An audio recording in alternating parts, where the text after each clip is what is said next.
Hi there, and thank you for joining us for Care Team Chronicles. I know several of you watching at home are as happy as I am to have Dr. Susan Taylor back for a talk with us, especially given these stressful times. I know that you always help me to feel rejuvenated. Welcome, Susan. Thank you so much for joining us. It's wonderful to be here. Yes, absolutely. Great to have you. So recently, you and I got to have this chat because I listened to your podcast about pandemic fatigue. You had a podcast special about it, and it was so nice to hear a name for what we are feeling right now. I know for myself, there's, I feel the wear of a busy day, the routine that just keeps restarting every single day, day after day, being at home. There's this bit of fear that's going around, and even just the feeling of being plugged in all day to my phone, to my email, to social media. It's a bit draining. So, your latest book, Return to Radiance, 21-Day Transformation to Vitality, you talk about revitalizing the body and reclaiming the mind. So, can those concepts help us with this pandemic fatigue that we're feeling?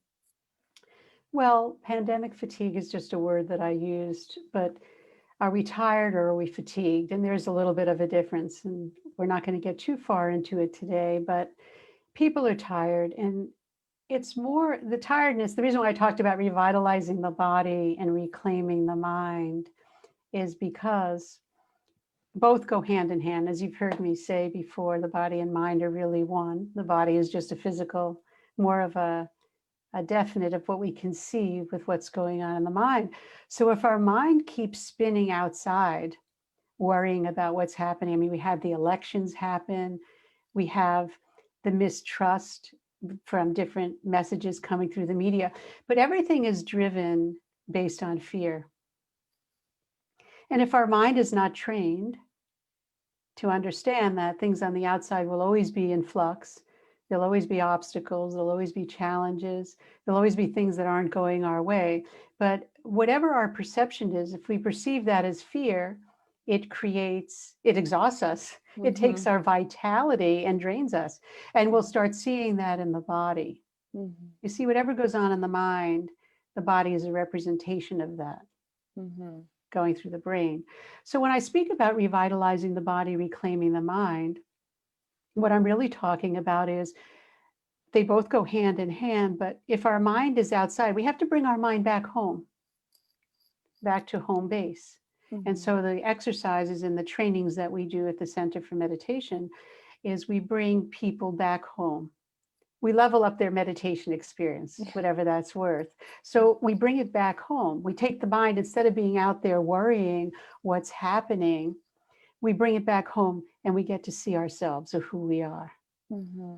And so when I talk about revitalizing the body and reclaiming the mind, if you go through a systematic approach, and this is what we don't see too much. Right now, everything is sound bites. Everybody, experts all over the place, experts on YouTube, experts on Facebook. Mm-hmm. And people are taking sound bites and calling them meditation, or taking sound bites and calling them a diet, taking sound bites and talking about an exercise routine. You know, Mm-hmm. I was just talking to one of my colleagues yesterday because we did a talk at night, and information is not knowledge. We're getting all this information thrown at us now, which is causing the fatigue that we're talking about. But what Mm-hmm. about the real knowledge, the knowledge that comes from really traditional ancient practices and Mm-hmm. wisdom, and even the science is a knowledge base. It's not just information, but we're in an information age without the substance and that foundation, and that's why we get fatigued.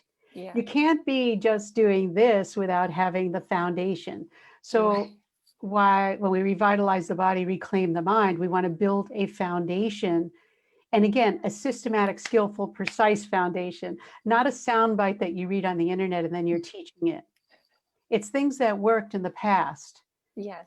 We don't need, and what we're doing is we're taking soundbite knowledge, instead of, that's where the texting, like you just said, the texting or the Mm-hmm. Instagram and these little sound bites, the brain is constantly on. Nobody's resting. Yes. And that's exactly what I'm feeling. Day after day, I feel like did I sleep last night or or not? Because it's just all that information overload. The first thing that I see on my Right. phone in the morning is my news pop in on my screen telling me what's new in the world today. And it's just a And there's lot. nothing really new because Hmm. it's all just sensationalism based on fear. Fear sells because there's one thing that the human mind, it's the fear of death. I mean, we're Hmm. going to lose our identity of who we are, what's going to happen to me. Yeah. And that's what's been really plaguing us. But the good news is we could turn this around. Wherever there's that fatigue, there's also vitality. Remember, Hmm. I said we had a discussion a couple of weeks ago, wherever there's darkness, there's always light. Yes. So we have a choice of stepping into the light Hmm. or stepping into the dark. And there are ways to actually work with that and do that, getting into a systematic routine Hmm. and learning how to deal with ourselves, reclaiming the mind, bringing the mind back home. Hmm. Because remember, the energy of the mind is the essence of your life. So if your energy of your mind is outside, what's happening to me, constantly texting, constantly looking at the news, hearing the Hmm. nonsense that's going on, any the human being, the human organism will become exhausted. Hmm. And that will lead to Absolutely. fatigue. That's what everybody's experiencing. Yes, and definitely. And so for someone watching, they might think this sounds great, but I don't know how to do that. How do I start with that? So for you, what do you do to reclaim yourself every day? What are maybe 5 key steps that you take? Well, there are 5 components that I would look at if I were working with myself, and I do. The first one is rest and relaxation. Now, people call it sleep. Sleep is great if it's Hmm. restful sleep. There's a big Yes. difference between sleep and rest. So, when we have restful sleep, and I don't always say to people have 8 hours a day because some people don't need 8 hours a day. Some Hmm. people need more. Depending on how active your mind is away, is going to determine how much sleep you need. All of us need rest and we all need to relax. So I do that. I do a systematic relaxation every day. And then meditation is the key. You Hmm. can't have meditation. People are now working on meditation, but unless you know how to rest the mind, rest the body, and rest actually, I didn't say this, but it actually will rejuvenate the detoxification pathways in the brain. Your brain can cleanse itself. So, and the cognitive function comes back, your memory function comes back. Then, when that's back, you can have your meditation practice, meditation and some contemplation, asking, what's my purpose? Where am I? Who am I? But meditation. Then I practice, I would say, movement and alignment. I move the body because, as you see in the book Return to Radiance, and in any book that I've ever written, I talk about energy pathways. So if those energy pathways are blocked because our thoughts block them, our worries, our fears, our concerns, our animosity and anger, all of that blocks these pathways. So we have to move and align and keep those pathways open. And then I practice positive thinking, Hmm. positivity. What am I grateful for? Love, compassion. But you can't do those things if you don't have a healthy body. If your body is suffering and you're exhausted and fatigued, you're going to be more irritable. Hmm. So I had someone yesterday talking to me saying that people are telling her to have compassion and heart-centered. If you're working 20 hours a day, there's no, out of 24, Hmm. and you're constantly in the flux of, I work with a lot of healthcare providers, and you're constantly in the throes of physical demands, mental demands, saving people. You're asking a lot for somebody. Oh, just let's have compassion. Yes, you can, but of course you're going to be a little irritable. And that's where the understanding comes into place. So positive emotions. And then I work with diet and nutrition. You cannot have a stable mind and a vitalized body if your diet is whacked out. Yeah. We have these extreme diets out there, where we are. People don't look at the consequence of what it's doing to the subtle aspect of the mind. Hmm. The way you eat, the time of day you eat, how you eat, what you eat, and when you eat has a tremendous effect on the quality of consciousness that you experience. And so all of those factors, the rest, the meditation, movement and alignment, positive emotions, as well as diet and nutrition. Actually, that's all in the book. Yes, it is. All of that book is just what I've done with clients over years and years and decades. And so what that is I wanted to put it together in a systematic training. Give them recipes, give people a start so that they see what it feels like to have a systematic, precise program, but not a program based on one size diet, one size program, one size this. This is it's just nonsense. Everybody wants a brand. Yes. I mean, really?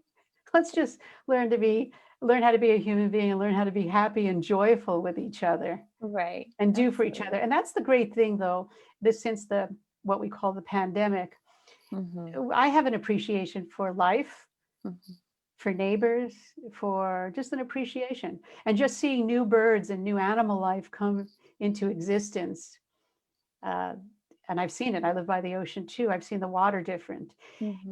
Puts joy in my heart that maybe nature's restoring herself.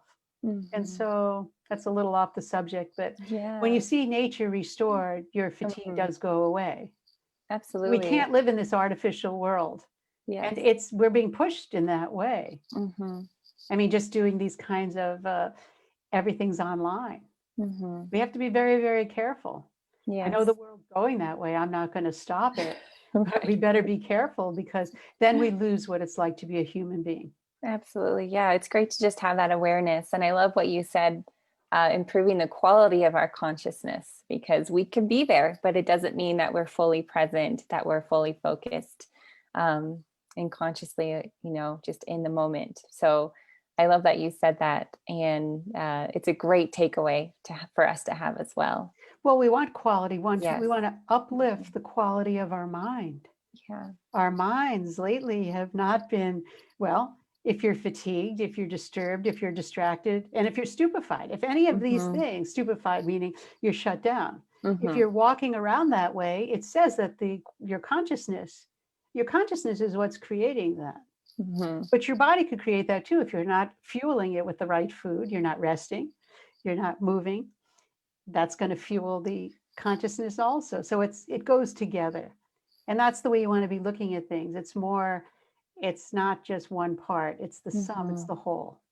And that's what it's all about. So revitalize your body and reclaim your mind, return to radiance. That's your true nature, to be in the light, not in the dark. And so if it's dark outside, it's okay, as long as your light shines within you. Yes, that's beautiful. And, didn't I tell everybody at home that every time I talk to Dr. Taylor, I just feel so rejuvenated. I hope that you feel the same and that you got some great takeaways from this. If you missed our last conversations with Ramla Karim, we do have them shared on our YouTube channel. And I have Dr. Susan Taylor's website linked here for the Center for Meditation Science in the description if you guys wanted to visit that as well. Dr. Susan, thank you so much for being present with us today. Not to play too much on words, but it is such a gift to have you present here with us. So I thank you, and I look forward to our next chat that I know we'll be having in the new year. Thanks for inviting me. Take care, everyone. Yes, please, everybody at home, be well. Bye-bye.